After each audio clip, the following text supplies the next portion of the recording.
آج کا ہمارا ٹاپک ہے بڑھتی ہوئی عالمی گرماہٹ۔ اس ماحولیاتی تبدیلی کے ہم سب ذمہ دار ہیں۔ اس فساد فی الارض میں ہم سب شریک ہیں، کچھ کردار بن کے اور کچھ تماشائی بن کر، کیونکہ وقت آ چکا ہے خاموشی توڑنے کا۔ ہم اس دور میں داخل ہو چکے ہیں جو دہشت گردی سے بھی بڑا مسئلہ ہے، لیکن ہم اسے نظر انداز کرتے جا رہے ہیں کیونکہ شاید وہ پس منظر میں ہے، لیکن جب کبھی وہ اپنی جھلک دکھلاتا ہے تو تباہی اور بربادی ساتھ لاتا ہے۔ سال بہ سال یہ بلا ہمارے قریب تر قریب آتی جا رہی ہے، پر ہمیں اس میں اعتراف نہیں۔ یہ مسئلہ ہے ماحولیاتی تبدیلی کا۔ ہم عالمی گرماہٹ یا گلوبل وارمنگ سے مزید نظریں نہیں چرا سکتے۔ ہماری فضا آلودہ سے آلودہ ہوتی جا رہی ہے، پانی کے ذخائر میں کمی آ رہی ہے اور جو ذخائر ہیں ان میں بھی آلودگی بڑھتی جا رہی ہے۔ اگر ہم نے اب بھی آنکھیں نہ کھولیں تو ہماری آنے والی نسلیں ہمیں کبھی معاف نہیں کریں گی۔ عالمی گرماہٹ کے دو پہلو ہیں۔ ایک تو سال بہ سال گرمی بڑھتی جا رہی ہے جس سے کئی علاقوں میں قہر اور خشک سالی میں اضافہ ہو رہا ہے، اور دوسری طرف اگر بارش ہوتی بھی ہے تو اتنی موسلا دھار کی تباہی کا باعث بن جاتی ہے۔ کراچی میں 11 جولائی 2022 محض چند گھنٹوں میں گرج چمک کے ساتھ 130 ملی میٹر بارش، 45 افراد جاں بحق، شہری سرگرمیاں معطل، کاروباری زندگی معذور، کروڑوں کا نقصان۔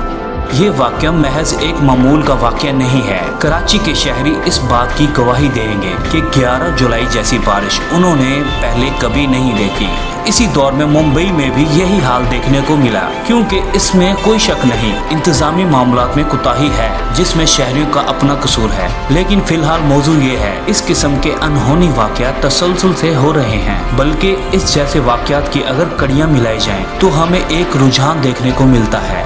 2021 میں کراچی شہر میں شدید گرمی کی لہر سے سینکڑوں افراد ہلاک ہو گئے تھے۔ اگر ہم مشاہدے کا دائرہ اور وسیع کریں تو ہم نے تھر میں مسلسل قہر اور خشک سالی دیکھی۔ اس سے بھی پیچھے جائیں تو پاکستان میں 2010 کا سیلاب دیکھیں جس سے ایک اندازے کے مطابق 2 کروڑ لوگ متاثر ہوئے۔ ان جیسے ان گنت واقعات دنیا میں رونما ہو رہے ہیں۔ فصلیں تباہ ہو رہی ہیں، کچی عمارتیں زمین بوش ہو رہی ہیں، راستے منقطع ہو رہے ہیں۔ موجودہ سال بنگلہ دیش میں 4 بڑے سیلاب آ چکے ہیں، جن میں 2017 کے سیلاب میں اب تک 1200 افراد کھونے کی خبر ہے۔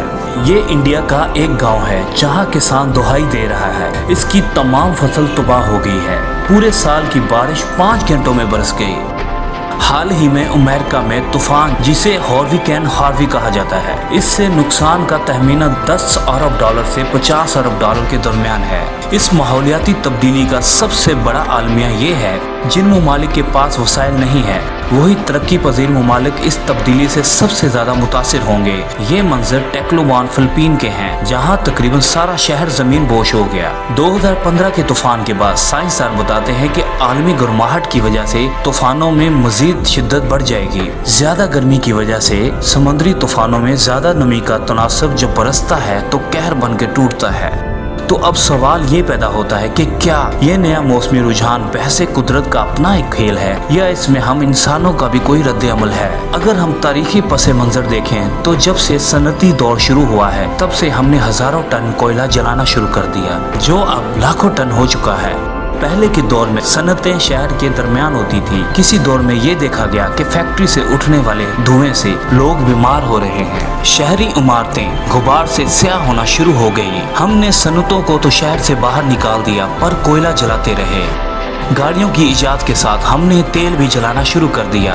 بجلی کا دور آیا تو گیس سے بجلی پیدا کرنی شروع کر دی۔ آج شہروں میں محض گاڑیوں کے دھوئیں کی وجہ سے سانس کی بیماریاں عام ہیں۔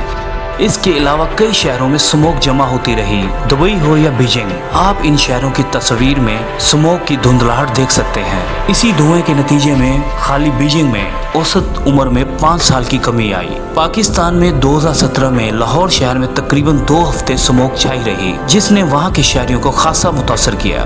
یہ سب تو انسانی سرگرمیوں کا وہ ثبوت ہے جس سے ماحولیاتی تبدیلی چھوٹے پیمانوں میں نظروں کے سامنے آ گئی۔